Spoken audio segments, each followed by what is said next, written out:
well rested and really were able to enjoy your weekend. I came to the office this morning or this afternoon, and I don't know, yesterday I came in and I rearranged all of my cards and shifted some things around. And then I came in and I usually when I come in, I start by meditating. I turn on my diffuser, I'll put in whatever essential oil blend I want to rock with for the day, and I'll sit and I will meditate.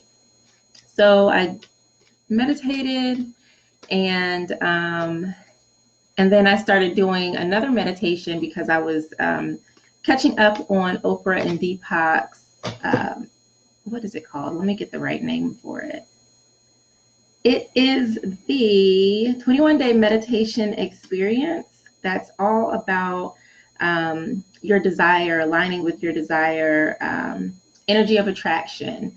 So I was starting on that, and then all of a sudden I had this visual of like where my desk needed to be. So I moved everything in my office. I moved my desk, I moved my treatment table. Yeah, I moved everything. I've been in here sweating and just doing things. I have both of my shelving units. One has my books, and then my cards are down there, which I'm kind of rethinking, like I should have put my cards a little closer to me. But what I really love, you can't see it, but I can leave my meditation pillow right there so I don't have to move it. And I just really like it. I think it's a little more inviting. It's a little less office and a little more healing space. Oh, look at that. There's like a little, I don't know if you can see it, but there's like a little fairy right there. Huh. So I also took down a lot of my certifications and stuff. Like I still have a few right here. So I think there are 5 up.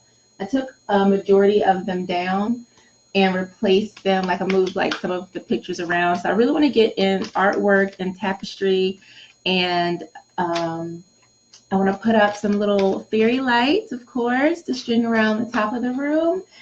And I need to get a curtain for the window. Since I moved the treatment table, when someone comes in, I'd like it a little darker so that the light's not right in their eyes. I had the table where the head was facing north, but since it's closer to the door, I turned it southeast so that as people come in, the office space, they're not going to be interrupted during their peaceful, serene, calming, energy healing sessions. I'm really, really excited about this change, and the energy like feels so different. It feels so good.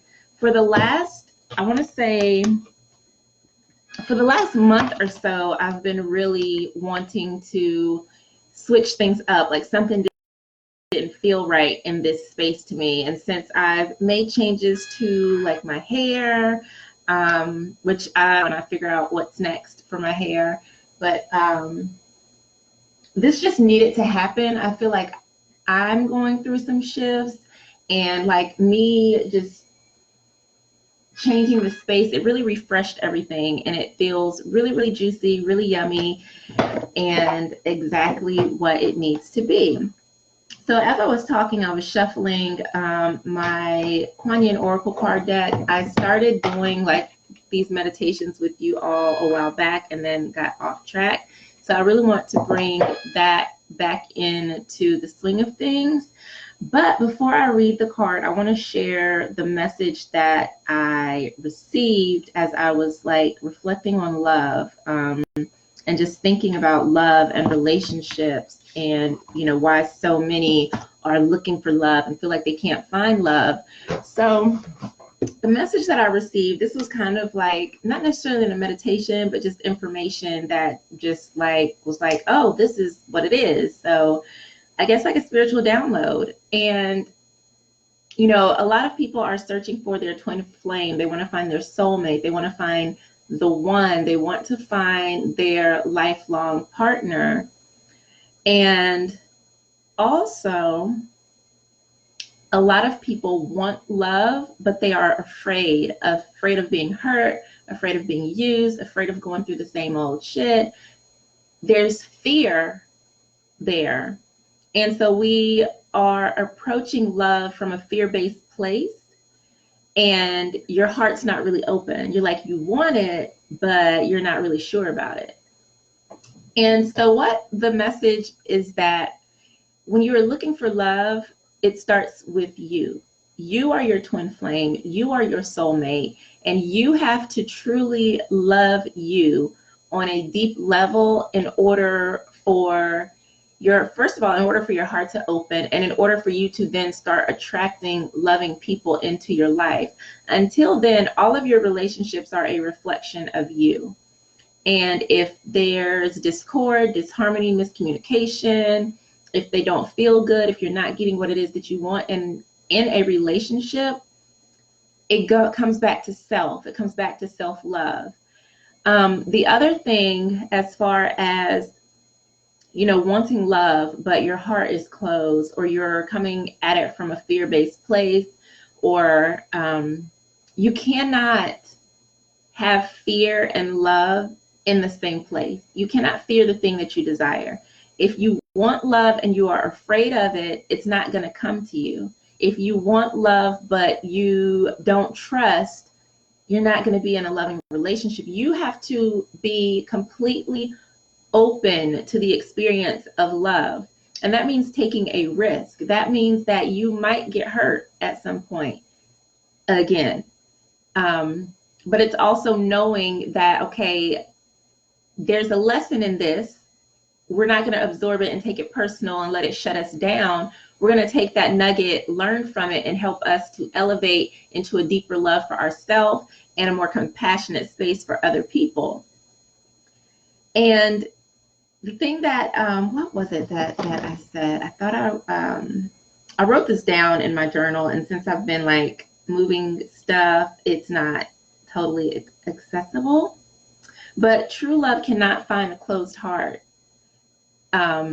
It really has to be from a pure, open space where you are willing to give and receive love, to be open to what that requires, which is vulnerability, which is communication, which is, expressing yourself. And a lot of that takes self-acceptance, like really accepting who we are, head to toe, inside and out, past, present, beautiful future, all of that. Like, you have to really be in a place where you are truly loving of yourself, and in a space where you can approach a relationship with curiosity rather than fear. Now, of course, yes, there's apprehension about getting to know someone, opening up, but if you go at it from a place of curiosity versus a fear-based place that like shuts you down and keeps you in a place where you won't, where you're closed off, then love cannot find you. And even if that person does love you, it's going to be like hitting a brick wall, because your doubts, lack, limiting beliefs, insecurities, all that stuff is going to bubble up. And you may find yourself in a situation that either awakens you or is kind of like a repeat. It's like you're stuck on this cycle of repeat. And so those were the messages that I really wanted to share. And two, I think a lot of this stems from going back to starting with self, which starts with forgiving yourself.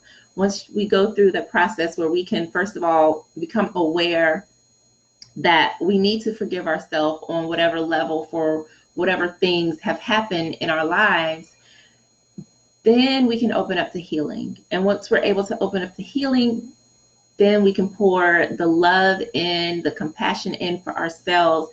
And then once we are full of love, then that radiates outward, and it's sending out, like, the energy of love is just radiating out from you. Therefore, you'll start to attract people. The thing is, just because you're radiating love and positivity and light does not mean you won't attract crappy ass people. think about like when you turn on like a light outside or whatever, all the bugs flock to the light. Everything is attracted to light, even darkness. So even, yes, there will be crappy people that may still come into your sphere, but generally you should be in a place where you know, like, this isn't right for me. So I think that's really important that we will be diving into self-forgiveness and starting to talk a little bit more about healing and how we can do that, starting with forgiving ourselves. So the card that jumped out while I was shuffling, hey TJ, I was just talking about, what was I talking about?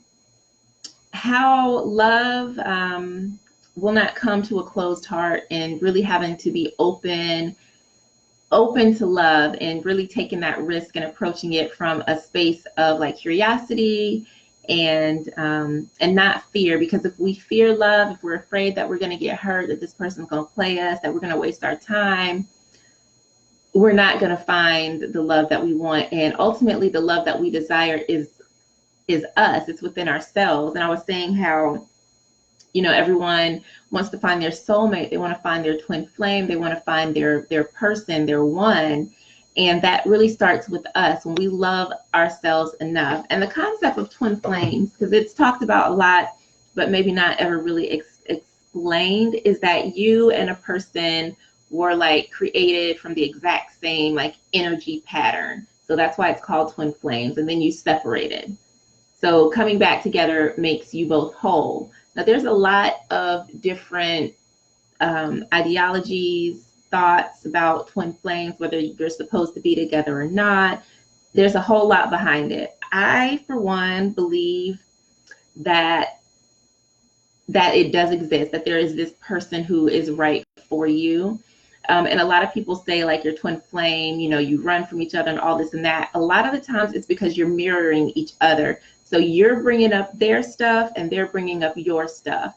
And unless you both do the work to heal, then you will repel each other. And a lot of times those relationships will be filled with trauma, craziness, drama, heartbreak, a whole lot of stuff that's unnecessary.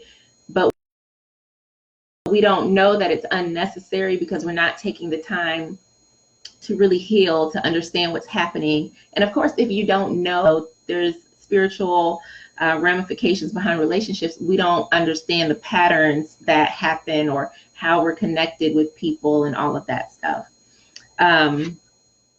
So wanting to find your ultimate partner, your soulmate, your twin flame, whatever you call them, it really starts with loving yourself, especially if you and this person started out from like the same fabric, the same cloth. The best way to pull them into you is to love yourself, because if you are one, loving you is loving them ultimately. So those are just my thoughts. I'm not like an expert in twin flames, but I do understand that, you know, we do have energetic connections to people and how energy works. If you are vibrating from a place of self-loathing and not loving yourself, of insecurity, of fear, those are the things that you're really going to attract, and you're going to repel love. So I was shuffling from the Kwan Yin Oracle deck, because that deck is all about love and compassion. And the card that was pulled is the Lotus Throne, if I can get it together. I'm so excited because I moved everything in my office and I really like this new setup. Yeah, I like it. I feel like, I don't know, it just feels really good to me, how I have things shifted. So let's talk about the Lotus Throne. And I don't know if I shared this, but the lotus flower is so sacred to me. Lotus flowers start at the bottom of like a muddy pond, and up from the bottom of the muddy, whatever that is, sand, rock, dirt, I don't know, the muddiness of the yuck. And they grow up through all of that, through the depths of the murky water to the sunlight, and they bloom, and they just are beautiful sitting on top of the water. Yes, it's been like some energetic shifting that's been taking place, and I love it. It feels good. Like I don't know, it felt stagnant in here. Something was off. And I thought, okay, well, maybe I just need to organize. So I did organize a few things. And then I came in today and I was like, nah, something else needs to change. So it feels really good. Because of the stuff that I've gone through in my past, and I really, really resonate with the lotus flower. It is considered a sacred symbol in very, very many cultures. Of course, Buddhist culture, as well as like Hindu. And it's just really amazing how this flower can journey out of such a dark place and bloom into the most beautiful, beautiful, sweet thing. And so that really, really resonates with me. So let's look at Goddess Kwan Yin and the Lotus Throne. The same lotus wisdom that enlightens beloved Kwan Yin and all spiritual masters is the very same lotus light within your own heart. It can take great courage to trust your own inner light to ascend the throne of your own inner spiritual authority, especially if the light of others around you seems more powerful than your own. You're being asked to trust this inner guidance above all others now. Have faith in your own heart and know that you are divine. So I really like how this kind of ties into what we've been talking about, like trusting your heart.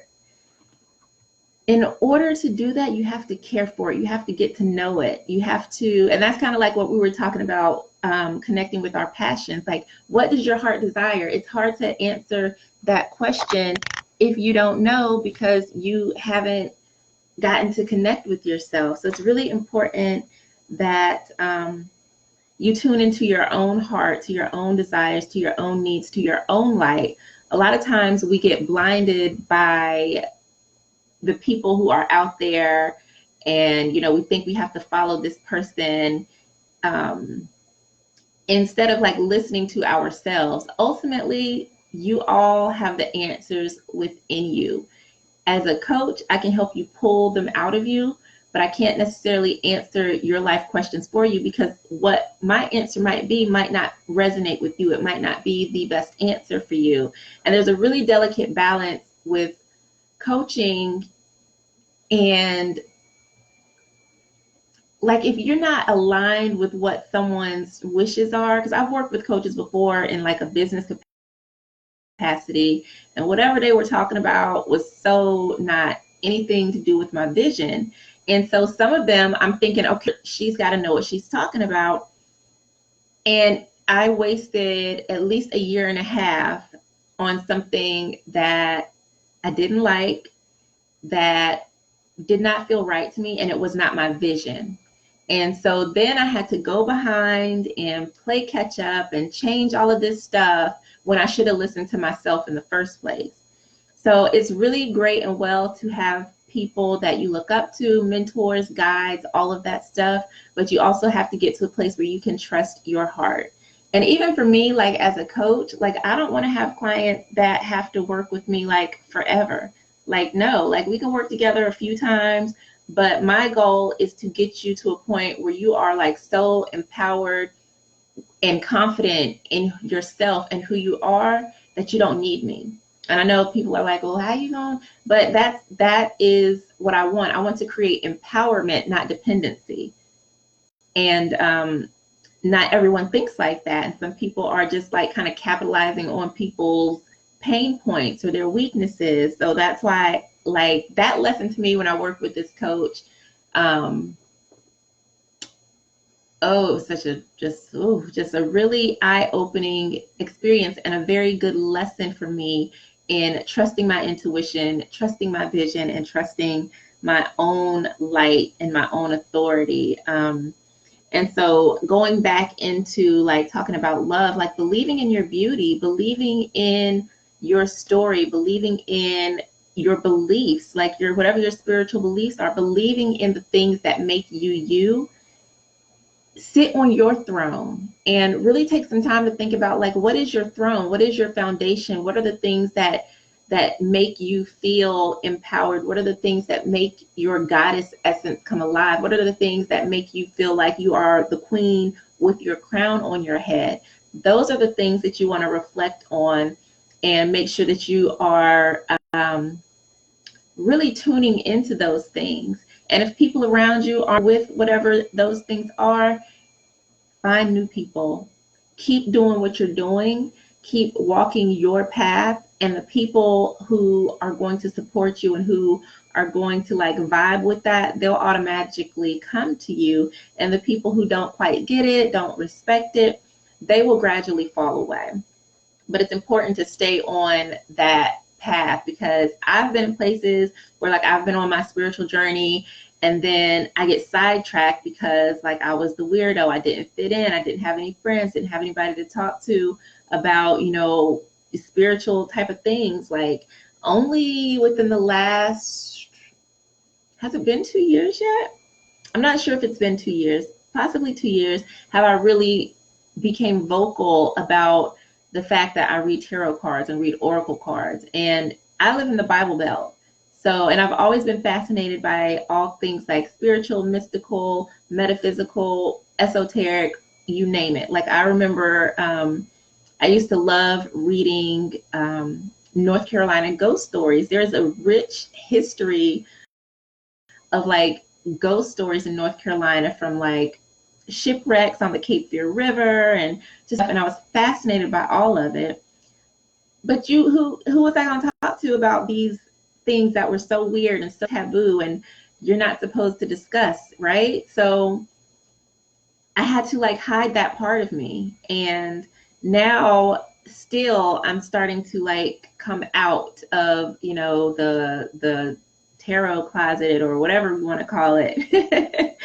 And that's part of my throne. That is who I am. And that is something that helps me grow. It helps me connect to spirit. And if you don't like that part of me, then we're just not for each other.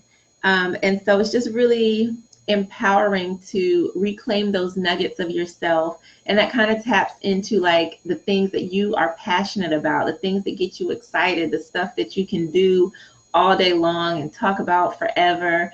Those are the things that you want to start to reclaim and see how you can integrate those into your life to really, really reconnect with yourself and just trust in your path and know that you are divine and whatever your unique talents, gifts, skill sets, whatever that is your blessing and that is your miracle. And you want to hold tight to that. So I think that is it. I'm going to wrap this up. I hope you enjoyed Spiritual Love Sunday. Hopefully we'll be able to do this every Sunday because I liked it. This was a lot of fun. So I hope you have a great rest of your day. I'm still working on the forgiveness journey. And also I'm going to outline some things that I want to cover in the next healing circle, which will take place on August 22nd. That's a Wednesday at 9 p.m. Eastern Time. I cannot wait to talk to you. I will see you all again soon. Bye, ladies.